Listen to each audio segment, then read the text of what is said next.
Salam, yeni bir video dərslikdə xoş gördüm sizləri.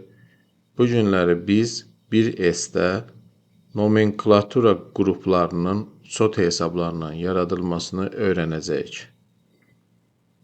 Belə bir faylımız var. Mühasibatlıqdan da bildiyimiz kimi hesabları bu faylda qeyd etmişəm. Mallar 205, hazır məhsul 204, xam mal material 201, əsas vəsait 113, qeyri-maddi aktivlər 103, xidmət ticarət sektorunda 711, gəlirlər 601, xərclər 701, alışda və yük gömrük bəyannaməsi üzrə ƏDV 241.01, satışdakı ƏDV 521 nömrəli hesabda formalaşır. Burada sadəcə fərq 1S satışdakı ƏDV-ni 604 nömrəli hesabdan müxabirləşmə edir.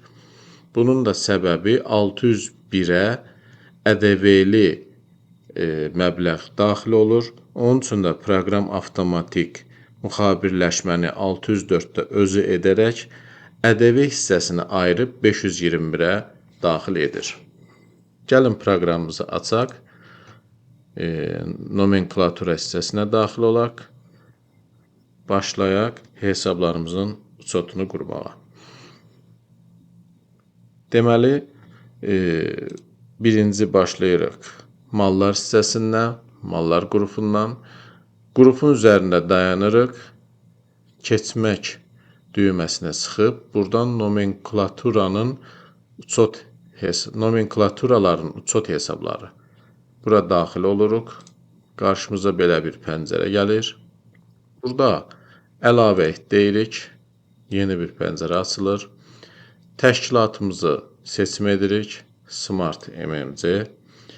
Demək, nomenklatura qrupu mallar qrupudur. SOT hesabı mallar qrupunda 205-dir.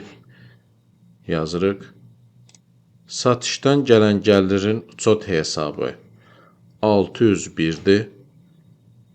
Xərclərin SOT hesabı 701-dir.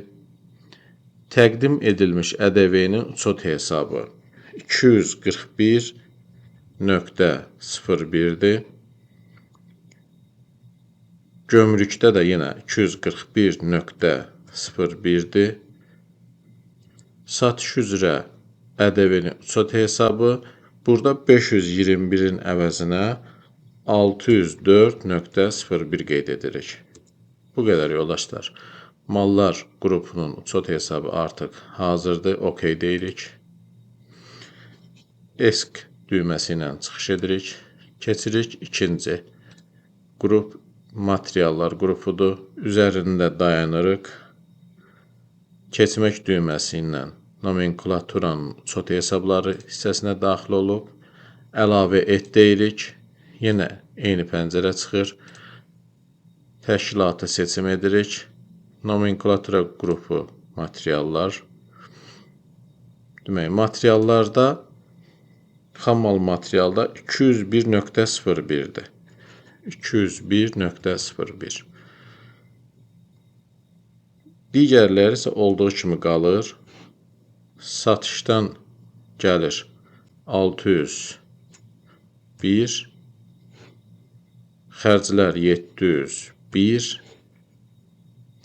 təqdim edilmiş ƏDV-nin SOT hesabı 241.01, digəri də 241.01,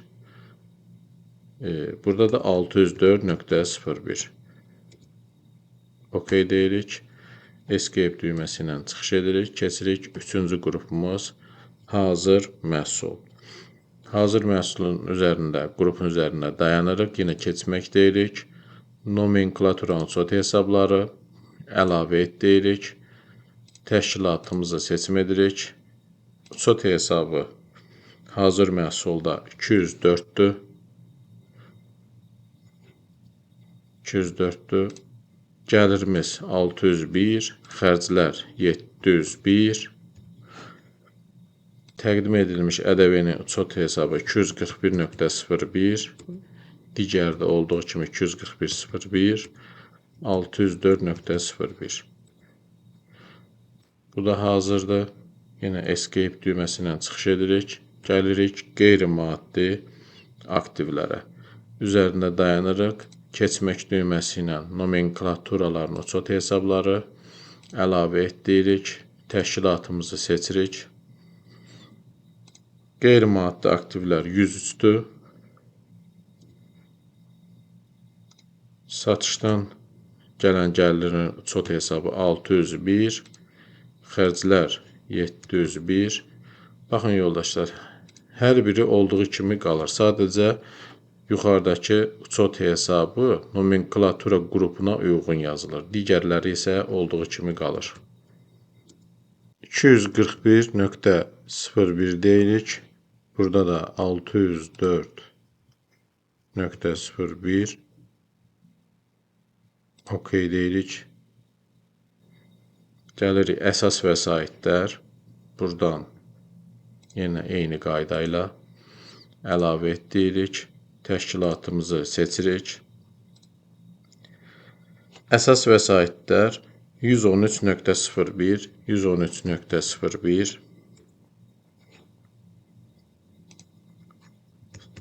601, 701 xərclər, təqdim edilmiş ƏDV 241.01, digəri gömrükdə də 241.01, 604.01, bu da OK.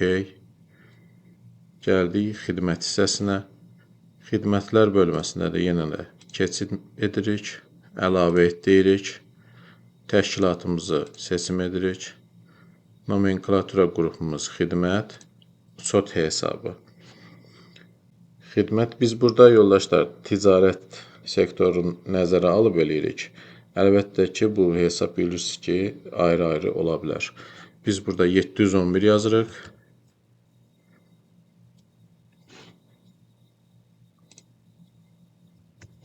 ...601 gəlir, 701 xərc, 241.01, 241.01, 604.01 və OK deyirik.